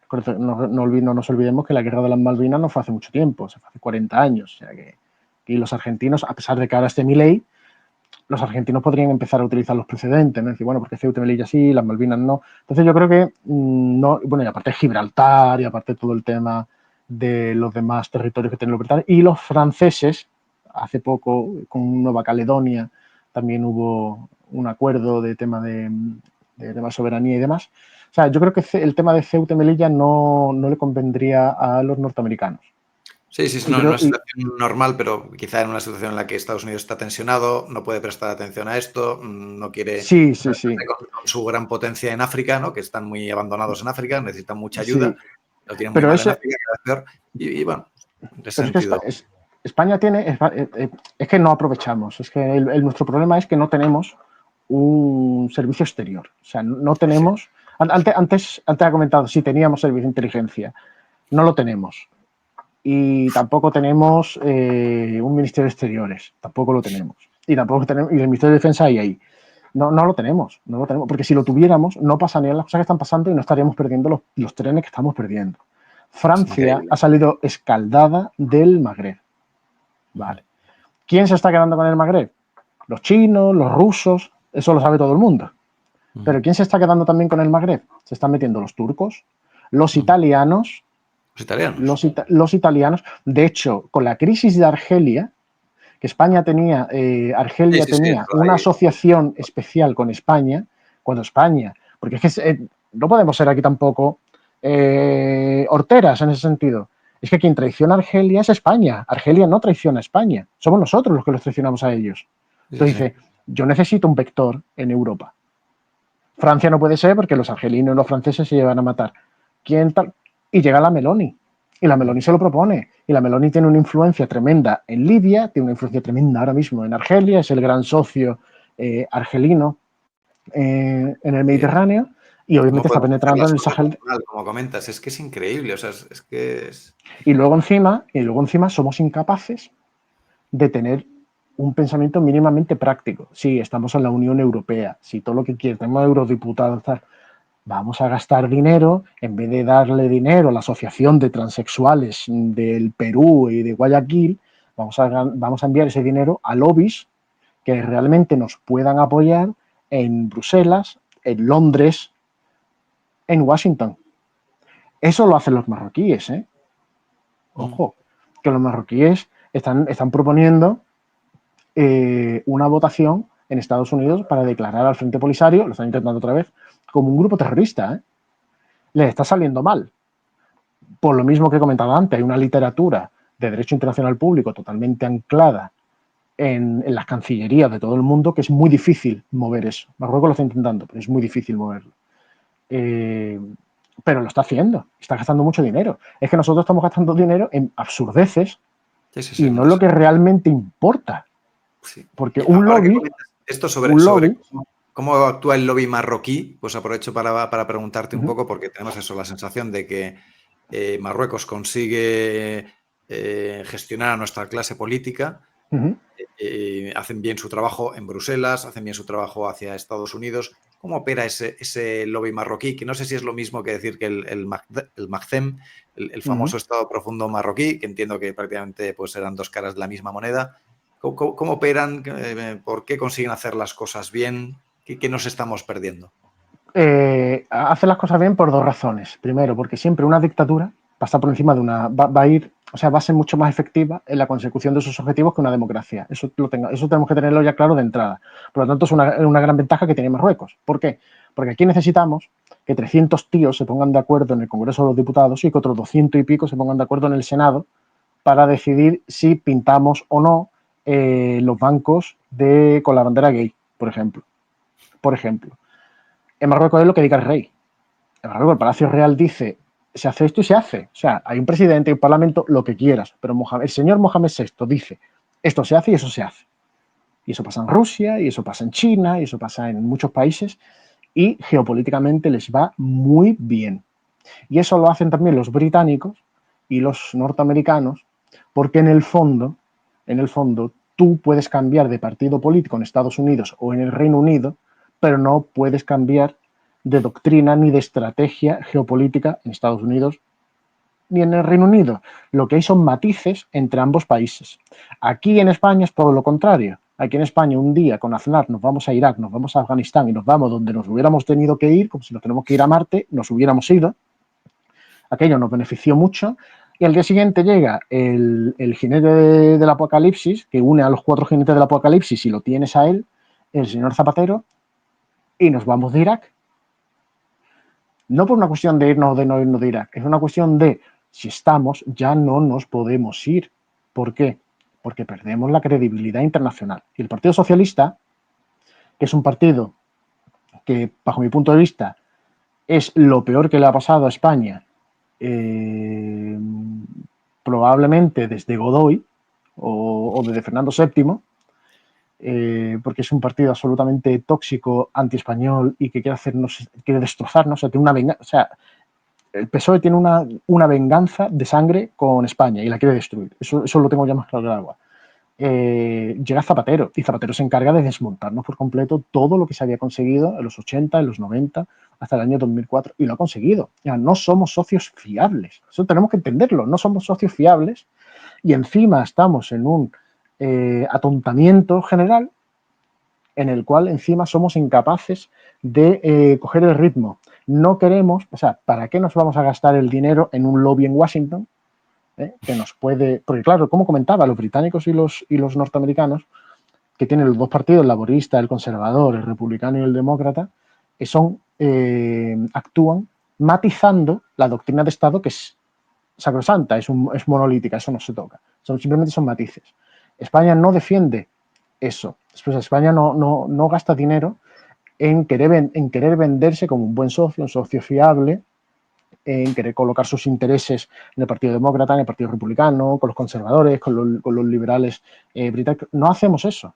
Le damos dinero a una asociación de Ghana, de homosexuales de Ghana o de cualquier cosa, le damos cientos de miles de euros que rentarían muchísimo más si esos cientos de miles de euros fueran auténticas empresas lobistas, que es lo que hace Marruecos a Estados Unidos. Hasta tal punto que cuando hubo el problema de Pedro Sánchez, del famoso 5% del tema de la OTAN, un ex general norteamericano dijo en Twitter, que además es presidente de un think tank muy importante, se llama The Heritage, dijo que tenían que trasladar las bases militares de España a Marruecos. Sí, ¿Por qué dice eso? ¿Por qué dice eso? Porque hay una percepción ya en Estados Unidos que han larvado muy bien los servicios secretos marroquíes, pero sobre todo los lobbies. Los lobbies son empresas de relaciones públicas, hablemos claro, son relaciones públicas, que lo han hecho muy, pero que muy bien, y Marruecos ha gastado el dinero. Entonces, ¿de quién es la culpa? Para mí no es de Marruecos, para mí es nuestra. Es que también tenemos que saber ver que muchas veces la culpa de lo que nos pasa no es culpa de Marruecos, es culpa nuestra. Nuestra inacción, nuestra dejadez, como comentabas antes con lo de las aguas internacionales. Efectivamente. Entonces, si se deja, es que si te dejas, o sea, si yo me meto en Ceuta y me dejas que me... Pues en Ceuta y hasta donde tú me digas. O sea, es que ese es el problema. Entonces, España lo que necesita precisamente es dejar de tirar el dinero e invertirlo donde realmente importa.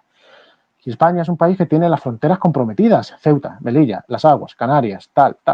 Entonces, si tienes tú y además tienes un enemigo que está trabajando muy duramente y que es que cualquier día hace un desarrollo del plan de autonomía para el Sáhara y propone un plan de cosoberanía para Ceuta y Melilla y nos los comemos con papas.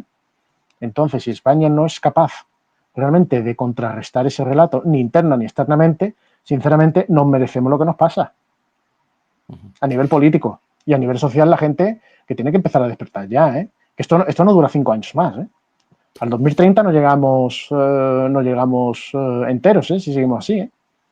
Vamos, esperemos que reaccionemos.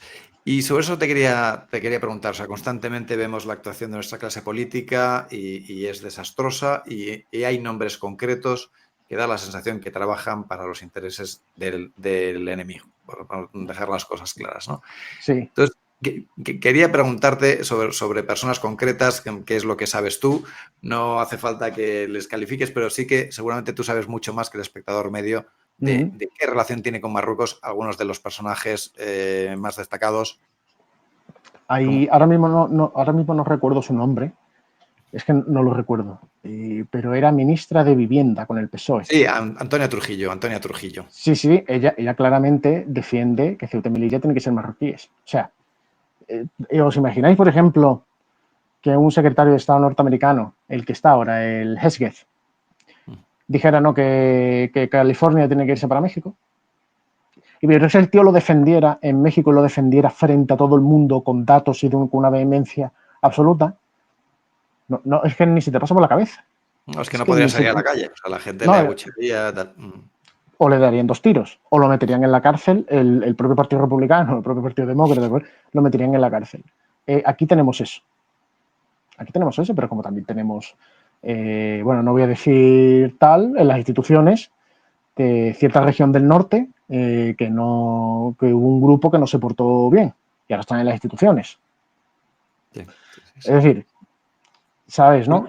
Últimamente se oye algo sobre, bueno, Zapatero se oye que tiene pues una... bueno, sí, Zapatero, Bono creo que tiene un... Bono también, esto era un poco no tan conocido, ¿qué se sabe de Bono? De Bono se sabe que tiene una casa, bueno, casa, dejémoslo ahí, un casoplón, no sé si en Tánger o en Tetuán, o sea, hay gente. Curioso que el que haya sido responsable de nuestros servicios, bueno, no él directamente, pero o sí lo fue responsable de nuestros servicios secretos, ¿no? José Bono, sí. Él fue ministro de Defensa, creo recordar que fue Bono. No creo. Tenía su mano derecha como. Sí, era secretario de Estado. Creo que era su secretario de Estado era de Seguridad Nacional, sí. Tienes también Manuel Chávez, el que fue presidente durante muchos años de Andalucía, Partido Socialista. Y tienes también, por ejemplo, el caso está publicado, o sea, buscarlo en el Mundo, que se filtró de la mujer de Gustavo Ariztegui, del PP. Sí. Que también tocan a los dos partidos, ¿no? El PP. Gustavo Ariztegui, yo vi que recibió una condecoración excelente del rey de Marruecos, pero que daba pie a pensar que hay más cosas, ¿no? Lo que se publicó fue que su mujer, que es marroquí, se había escrito con gente del servicio secreto marroquí. Exacto, que tenía comunicaciones, emails con prácticamente el responsable de los servicios secretos marroquíes o un alto cargo de los servicios secretos. Sí, eso se publicó, vamos, lo pueden buscar en el Mundo, Gustavo Ariztegui, Marruecos, tal, y está en el Mundo, o sea que no, y además de hace 10 años, o sea que esto ya viene de atrás. O el caso, por ejemplo, de Nureddin Ciani, que fue expulsado a instancias del CNI por labores de espionaje en Cataluña, por ejemplo, con el tema del proceso en el año 2013, creo que fue, y se le expulsa a instancias de las investigaciones del CNI en la época en la que estaba de su jefe, el general Sanz Roldán. Y de esas, y hay mucha gente, o sea, aparte de Zapatero, que es conocido, Pedro Sánchez con sus viajes constantes en el Falcon, también a Marruecos, también tiene una relación estrecha, es decir, que volvemos a lo mismo, es decir, yo lo que los españoles tenemos que empezar a entender es, obviamente, una guerra no es deseable, pero esta situación de postramiento tampoco, es decir, estamos ahora mismo en una relación que no es sana, una relación, como se diría ahora, una relación tóxica, y lo que España tiene que luchar por sus intereses es mantener una relación sana con Marruecos, en el cual, mira, si usted me está mandando sus ciudadanos o cualquier otro que sale de sus costas de forma ilegal, yo los voy a interceptar, les voy a dar la vuelta y se los voy a devolver. Ni derechos humanos ni leches. Aquí hay unas leyes y punto. Es decir, yo hablo de mí. Yo he viajado bastante, mucho. He estado en Rusia, he estado en Irán, he estado en Líbano, he estado en Turquía, etcétera. Cuando yo he salido fuera de la Unión Europea, yo he tenido que ir con mi pasaporte en regla, con mi DNI en regla, con mi seguro médico, con mi visado y con mi reserva de hotel. Y la última vez que fui a Rusia, porque además había un tema muy por ahí, era para el foro del BRICS. Por tema de seguridad estuve retenido 1 hora, bueno, yo y todos los extranjeros, y nos iban identificando uno a uno, porque obviamente, a ver, no era lo normal, porque obviamente no era lo normal, pero claro, es que estaba en esa misma ciudad Putin, Xi Jinping, Narendra Modi, por lo tanto tenían que mirar absolutamente a todos los extranjeros. Y yo no me sentí en ningún momento, yo no soy ningún delincuente, ningún criminal, que me quiere mirar el móvil, ahí tienes el móvil, ahí tienes lo que tú quieras. No hay ningún problema. Y de hecho decía, joder, ojalá esto lo tuviéramos en España. Pero es que ahora se te meten en una patera gente que tú no sabes quiénes son, si tienen enfermedades. Sí, o está condenado a 20 años de cárcel por cualquier salvajada, ¿no? Claro, se le corta la cabeza a un tipo, si es un violador, o yo qué sé, o si es un santo, porque a lo mejor está entrando por aquí un santo. O sea, es que no se sabe. Por lo tanto, el Estado tiene que saberlo. ¿Por qué? Para defender a sus ciudadanos y al mismo tiempo también defender el derecho, porque es un agravio comparativo que te venga un tipo así, y el cual tú le pongas una alfombra roja y luego una persona extranjera que quiere venir a España a trabajar, a vivir, a aportar, tenga que tener un infierno administrativo en el consulado, en la embajada, tal. Son casos que yo conozco de cerca, de compañeros míos, periodistas renombrados de Irán, de Turquía y demás, que tienen que pasar un auténtico infierno administrativo cuando encima han sido contratados en España. Por lo tanto, es un agravio comparativo. O sea, ¿dónde está la igualdad? ¿Dónde está el derecho al imperio de la ley? O sea, estás entrando. Es decir, para mí una persona que ya entra en un país por la fuerza, y por la fuerza no es simplemente saltar la valla, sino entrar por tus santos en tus costas, sin ningún tipo de respeto por la legislación vigente, por el proceso administrativo, por la ley, por la misma ley del país, para mí tú ya eres un delincuente. O sea, si tú para entrar ya has tenido que romper las leyes de inmigración, las leyes de extranjería, tú eres un delincuente, tú no puedes estar aquí. Porque si en eso ya me estás faltando el respeto, ¿qué te impide a ti robarle a...? Bueno, ¿qué es lo que está pasando? Sí, ¿Por qué? Porque no hay un control. No hay un control. Por lo tanto, esto se tiene que acabar. Es que se tiene que acabar, es que no es sostenible. Es que volvemos a lo mismo, la quiebra del contrato social, la quiebra del Estado. Cuando a una persona se le ocupa en su casa y lo primero que piensa es, yo no voy a denunciar, no voy a llamar a la policía porque voy a tener un problema, voy a llamar a una empresa privada y me voy a gastar 3, 4, 5 mil euros para que me devuelva la casa. Y te la devuelven porque llamas a la policía y empiezan que si es vulnerable, que si no sé qué, que si no sé en cuánto, empiezan con las 20.000 historias y tú te quedas en la calle pagando luz, pagando agua, pagando la hipoteca y el otro en tu casa y tú desesperado, cuando la gente ya eso lo asume, dice, yo no llamo a la policía bajo ningún concepto, yo me voy aquí a una empresa privada, me lo gasto y encima me lo solucionan. Y encima el tío de la empresa privada me viene con un abogado con las leyes en la mano. Las mismas leyes que luego, cuando voy por el procedimiento administrativo del Estado, se pasan por el culo, hablando mal y pronto. Y te tienen 5 años en un proceso que debería ser un proceso urgente.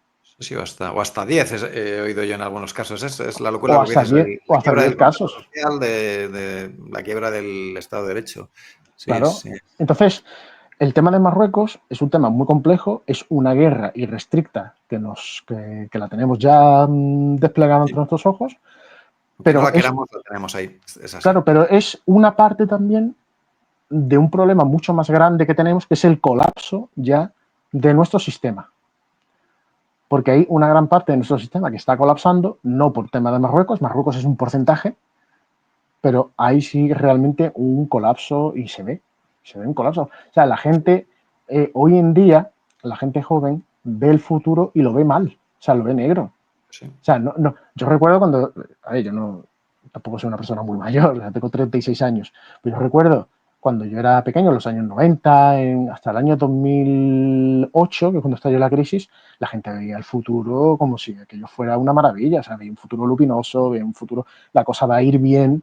Yo soy de la generación que a mitad de la carrera, o en la segunda mitad de la carrera ya, me estalló la crisis, toda la cara, en el año 2009.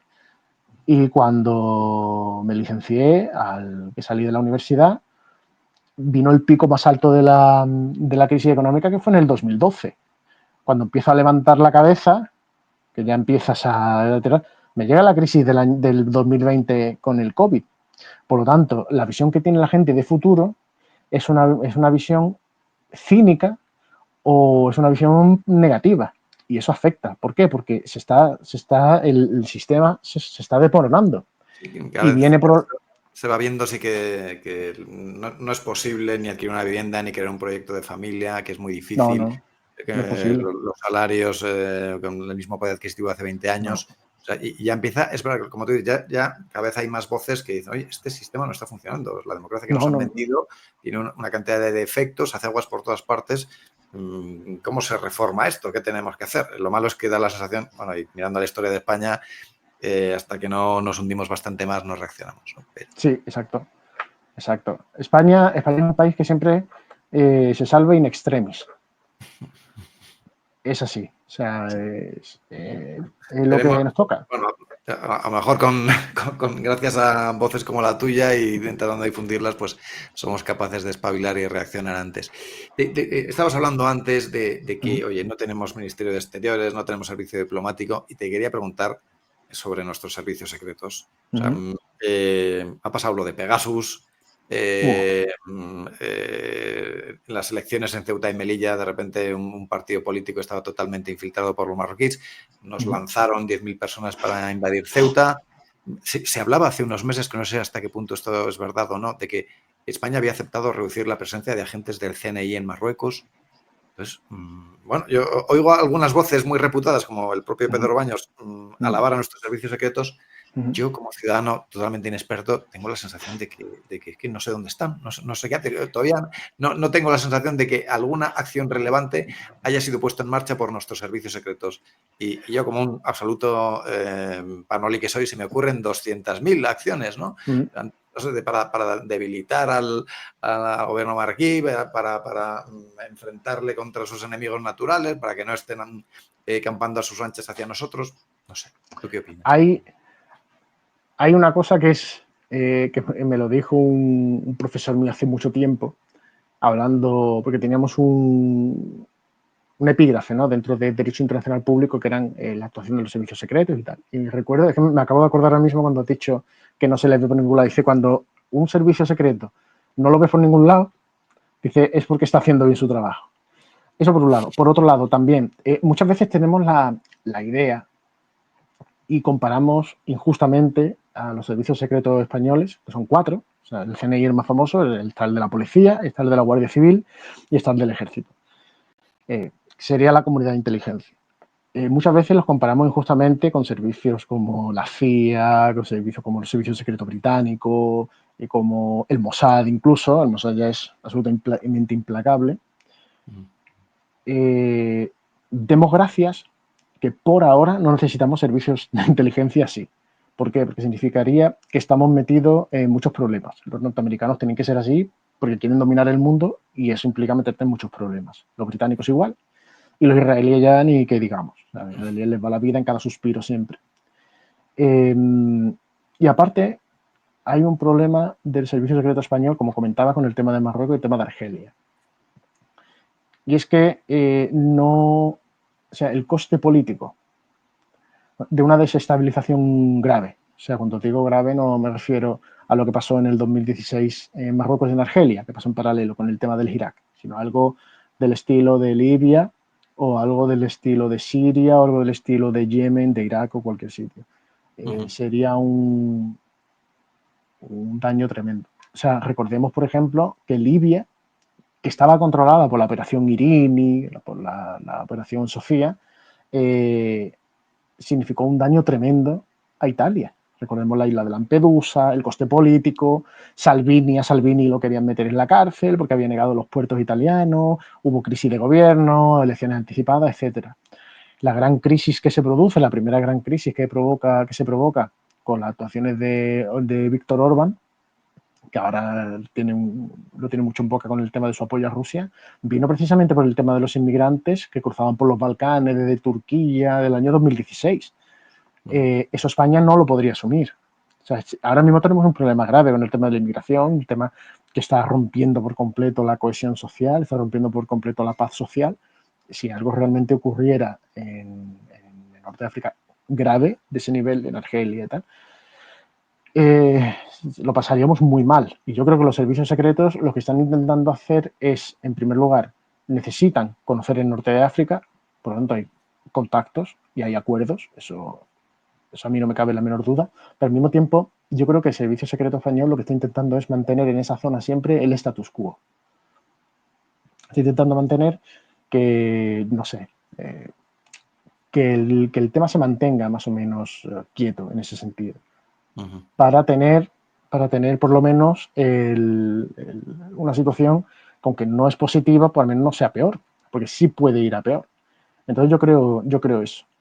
También creo que el Servicio Secreto Español ha estado muy influido por la lucha en contra del terrorismo, creo, personalmente. Sí, no, O sea, parece que se han centrado mucho en eso, ¿no? En prevenir atentados yihadistas, sí, aumentar la colaboración, pero bueno, no es solo eso de lo que tenemos que preocuparnos, ¿no? claro, entonces, ¿qué pasa?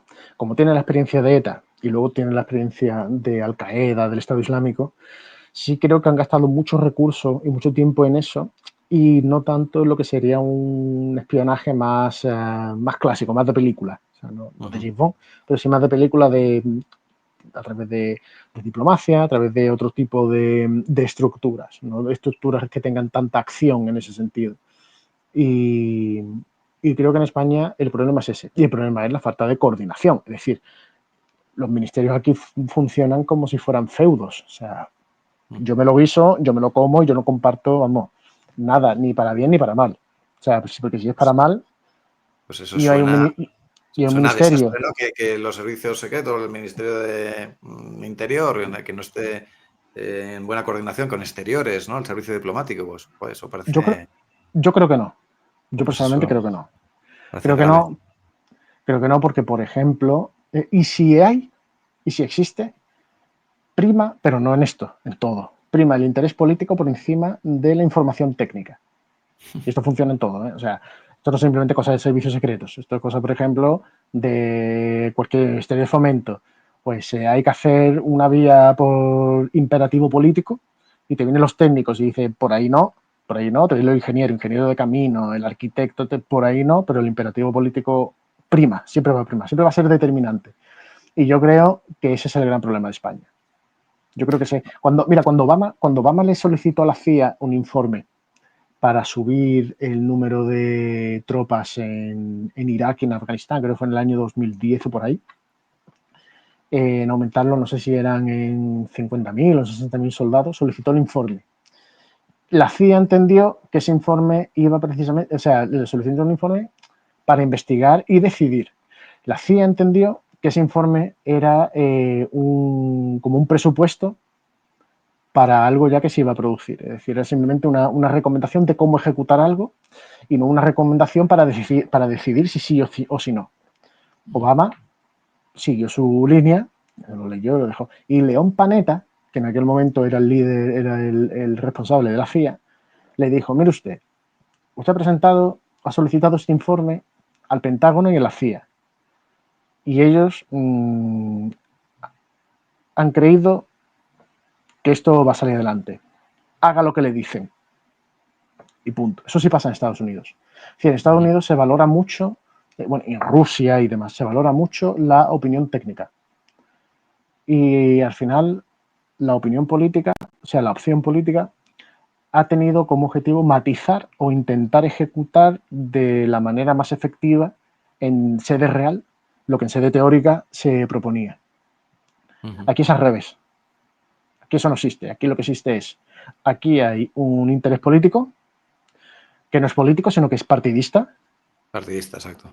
Y con lo que me digan los técnicos, de lo que sea, yo luego hago lo que quiera. Si hay técnicos, recordemos el tema del famoso comité de expertos del COVID, que fue una justificación para hacernos Bueno, madre mía, comulgar con ruedas de molino, y realmente no había ningún comité de expertos, no era había todo nadie mentira. y no pasó nada. Y no pasó Y, nada y nos lo tragamos todos. y no pasó nada. ¿Qué te hace a ti pensar que en algunas decisiones en las que se dice que han habido reuniones realmente hayan habido? Es que eso también es un problema. O sea, yo soy un ciudadano, al fin y al cabo, un ciudadano que me informo, un ciudadano que hago entrevistas, un ciudadano que leo, que estudio, que investigo, pero yo no estoy ahí. O sea, yo no trabajo en ningún ministerio ni nada de eso. O sea, yo no sé lo que se cuece, pero como ciudadano intuyo que los ministerios son feudos, Yo estoy seguro, primero, porque si hago algo bien, yo no voy a compartir el éxito con los demás, la medalla es mía. Y si yo participo en algo que hace algo, otro lo hace mal, a mí me va a salpicar, tampoco voy a permitir eso. Por lo tanto, van en feudos cerrados y las opiniones técnicas tienen que pasar por el criterio político. Y Sí, estamos como estamos. vamos, también como un ciudadano medianamente bien informado, pues es difícil diferir de tu opinión, sí, sí. Pero bueno, en todo caso, lo que has comentado sobre los servicios secretos españoles da un poco de esperanza, ¿no? Y es verdad, lo que decías tiene mucho sentido también. Y bueno, pues oye, al menos un voto de confianza en ese sentido. Sí, sí. Oye, llevamos ya mucho rato hablando, la verdad me Sí, está resultando interesantísimo. Quería hablar de muchas más cosas contigo, pero pues lo tenemos que dejar para otra charla. Pero no sí, sin quería, problema. ya quería, no quería terminar la charla sin una última pregunta, preguntándote sobre lo que más nos importa, que es la hispanidad. Sabes que somos un canal hispanista, abogamos por ese acercamiento, ese reforzamiento de todos los países hispanos, de la comunidad de 600 millones de personas que somos los países hispanos. Y quería preguntarte un poco sobre la visión geopolítica de la hispanidad hoy día. ¿Qué pasos realistas ves tú para que los países hispanos de verdad nos acerquemos, porque teniendo en cuenta las realidades de los 20 países hispanos? Y bueno, pues en este escenario geopolítico tan interesante, pero tan cambiante, con esos BRICS bueno, a veces parece que vienen con fuerza, en otros momentos da la sensación de que al final pues jamás van a ser una alianza tan sólida como la que, por ejemplo, puede ser la anglosfera, que sobre todo en los momentos graves pues se unen como un puño. ¿Cómo ves tú el escenario? ¿Los países hispanos deberían acercarse hacia los BRICS? ¿Es su oportunidad? ¿Cómo lo ves? Yo creo que, por ejemplo, hay una noticia muy esperanzadora, que es el hecho de que, por ejemplo, Puerto Rico quiera volver a España. O sea, eso es algo, eso sería una bofetada en toda la cara a la anglosfera, como bien decía, a Marruecos y a otros muchos países. Si el pueblo puertorriqueño quiere ser la comunidad autónoma número 18, bienvenidos. Ellos, que lo decidan ellos. O sea, no, tal. Sobre el tema de la hispanidad, España ha cometido una serie de errores, yo creo que fatales, en este siglo. En este siglo ya llevamos un cuarto de siglo, o sea, ya podemos mirar atrás. Sí, pues Yo siempre digo, por ejemplo, explícanoslo, que suena muy interesante. yo siempre digo, por ejemplo, que Franco fue el primer país que reconoció a la Cuba de Castro, por ejemplo, siendo Castro comunista, o sea, con el Che y tal. A la gente se le olvida que el Che Guevara vino a Madrid en la época de Franco, que leía los libros de José Antonio Primo de Rivera. Y se le olvida que, por ejemplo, estuvo aquí en la Plaza de Toros de Madrid disfrutando de los toros. Con esto quiero decir, y también se va muy bien con Perón y demás, con esto quiero decir que el error que ha cometido España en este siglo ha sido comportarse con Hispanoamérica como si España fuera un país más de los que se relaciona con Hispanoamérica. Es decir, como Francia, como Estados Unidos y tal. Con esto quiero decir el apoyo que España le dio a los golpistas en contra de Chávez en el año 2002, que se manchó la imagen por completo con España. También un problema que hubo en una embajada, creo que fue en Perú hace 10 o 12 años también, que nos dejó a la altura del betún. El apoyo a la oposición venezolana también y el apoyo a cualquier tipo de oposición y demás en Hispanoamérica. Creo que eso es un gravísimo error. Yo creo que España, que es en el país en el que reside la centralidad del imperio, que ya de por sí no estaba muy centralizado, porque el imperio español funcionaba por virreinatos y demás, y por capitanías generales, que tenía un alto grado de autonomía. Pero creo que España tendría que ver a los países hispanoamericanos como si fueran hijos. No para dominarlos, sino para estar ahí, para ser un referente. Con esto quiero decir, España no puede posicionarse a favor de Colombia y en contra de Venezuela, por ejemplo. Y no puede posicionarse internamente en Venezuela a favor o en contra de Nicolás Maduro. ¿Por qué? Porque nos guste o no nos guste Nicolás Maduro y su ideología se irá, pero Venezuela continuará existiendo. y el daño al patriotismo de los venezolanos que le puede hacer una intervención española como el año 2002 es un daño que luego cuesta mucho reparar. Entonces, yo creo que España lo que tiene que hacer es, en primer lugar, aceptar a todos los países hispanoamericanos como son, da igual que esté Milei, da igual que esté Castro, quien sea. O sea, es indiferente, en primer lugar.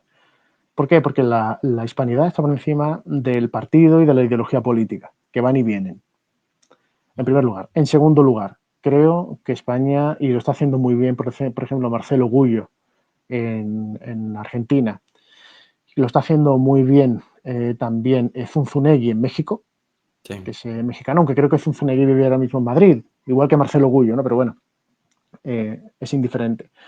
Creo que la ofensiva en Hispanoamérica por parte de Estados Unidos a nivel cultural ha sido peor que a nivel político. La injerencia, y salió hace poco en los papeles de la CIA, el apoyo al evangelismo, que suele ser económicamente más liberal, para intentar acabar con el catolicismo, que siempre tendía más, obviamente, la doctrina social de la Iglesia, ¿no? Tendía más a una idea más izquierdista o menos liberal en lo económico, por lo menos tanto antiliberal como antimarxista.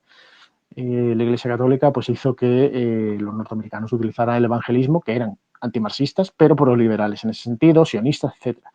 Creo que eso ha hecho muchísimo daño, aparte del relato, y que España tiene, de nuevo, que, como decía al principio con el tema de Marruecos y el andalusismo, España tiene la obligación de establecer su propio relato, que de nuevo, como en el tema del Andalus que comentaba al principio de este vídeo, de este debate, tenemos vectores culturales muy sencillos y muy fáciles de utilizar. O sea, tienes ahí la relación de Indias, tienes el derecho indiano, tienes, por ejemplo, las cartas que yo las tengo en biblioteca, de Hernán Cortés al emperador, tienes las disposiciones de Isabel la Católica, o sea, tienes toda una literatura de siglos que es muy positiva y que desmiente por completo la leyenda negra británica, que para nosotros es una leyenda negra que no hemos sabido rebatir, y para los británicos ha sido su realidad, su propia historia, porque la leyenda negra española es lo que ellos hacían con sus colonias y tal. Nosotros nunca hemos tenido colonias, jamás. Nosotros hemos tenido virreinatos, capitanías generales, provincias. Por otro lado, también, para mí yo creo que la hispanidad también supera incluso a la concepción política, como bien comentaba, y se debería de establecer una organización internacional seria hispana, con alianza cultural, con alianza política, con alianza geopolítica y con alianza militar, lo que yo creo.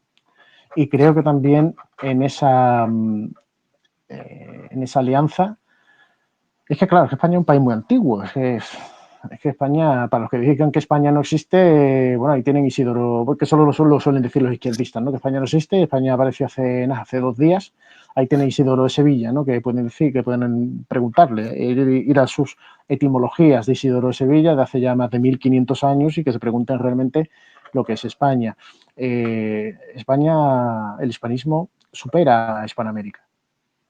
El hispanismo, Filipinas, por ejemplo, Guinea Ecuatorial, Sahara Occidental.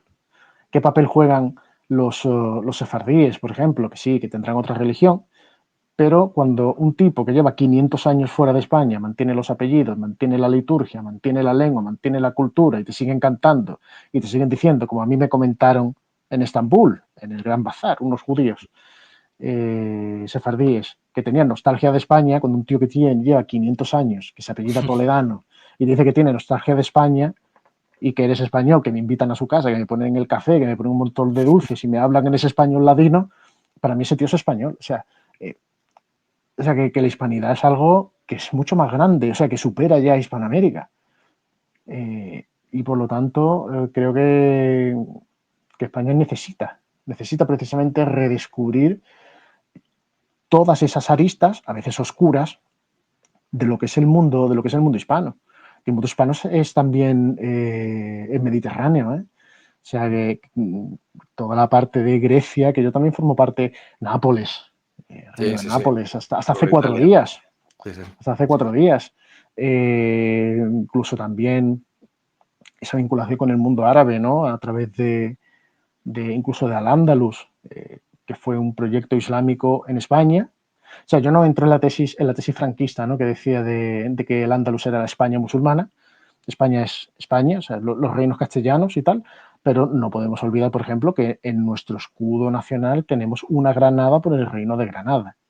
Y por lo tanto, eso es una conexión también con ese pasado islámico, teniendo en cuenta que hubo muchos andalusíes, bueno, muchos no, todos, musulmanes del Andalus, o eran hispanos, o descendientes de hispanos romanos, o descendientes de hispanogodos. Ahí tienes el caso, por ejemplo, de Omar ibn Hassun, o tienes los Banu Qasim de la zona de Zaragoza. Por lo tanto, también es un vector muy importante geopolítico para acercarnos a los árabes sin entrar en polémicas. Por lo tanto, yo creo que la hispanidad es bonita, es muy compleja.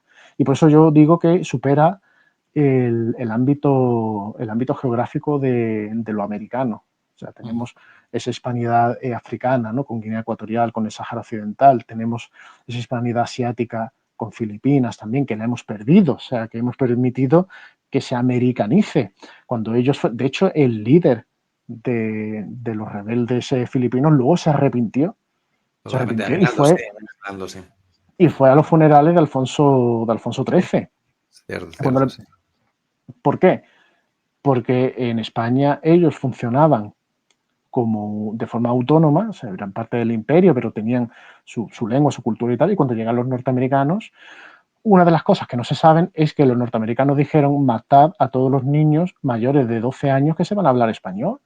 O sea, es que hubo un genocidio en Filipinas. Es que Filipinas hasta ahora, hasta hace poco ahora, era el prostíbulo de los norteamericanos en Asia. Luego fue Tailandia y Vietnam. Pero fue durante muchas décadas fue el prostíbulo, literalmente, donde iban la Armada norteamericana, atracaba en Manila y a disfrutar de las Filipinas, muchas veces por la fuerza y muchas veces con niñas. Por lo tanto, eso es una realidad. Y sin embargo, no explotamos eso dentro del hispanismo para acercarnos a Filipinas. Filipinas es muy importante también. De hecho, desde Filipinas, España se planteó incluso invadir China. Es Es decir, cierto, sí, sí, sí. es que la hispanidad es muy compleja, personalmente lo pienso. Y es muy humana, al mismo tiempo porque obviamente es católica. Pero sí, y aparte de todo eso en el hispanismo, y lo que pasa es que no me quiero extender mucho porque no te quiero robar mucho más tiempo, hay que rescatar también la escuela filosófica de Salamanca, que para mí es el último, el canto de cisne de lo que es la filosofía medieval y la escolástica. Después de la filosofía, si te fijas, después de la escuela de Salamanca, que vienen ya luego los ilustrados y tal, la filosofía se convierte en una contra o antifilosofía que tiene como objetivo degradar y destruir al hombre. Y empieza con las escuelas francesas y la británica, ¿no? Con Locke, con Hobbes y demás, y también con los ilustrados franceses. La última gran escuela filosófica occidental, la última, es la escuela de Salamanca. Ya el resto tiene poco valor en ese sentido. Y eso hay que rescatarlo también en el hispanismo. Absolutamente, oye, súper interesante esta reflexión final con una visión amplia de la hispanidad, no solo en lo geográfico, sino también en lo conceptual, en lo filosófico, y a eso tenemos que lanzarnos, ¿no? No tenemos otra misión los 600 millones de hispanos que plantear un futuro para nuestra comunidad, con nuestros valores, en el que de verdad nos sintamos cómodos y un futuro en el que creamos. Oye, interesantísima la charla. Me daría para 2 o 3 más, porque tenemos muchos temas en el tintero. Pues a ver si dentro de unos meses podemos volver a hablar. Y para mí ha sido un placer, he aprendido mucho y es un gusto que pongas tu conocimiento al servicio de todos los espectadores. Koldo, Muchas gracias y para mí ha sido un placer esta charla. Podría estar aquí todo el día. Y nada, estamos en contacto y seguimos hablando del tema. Fenomenal. Muchísimas gracias, Koldo. Fuerte abrazo. Un abrazo, muchas gracias.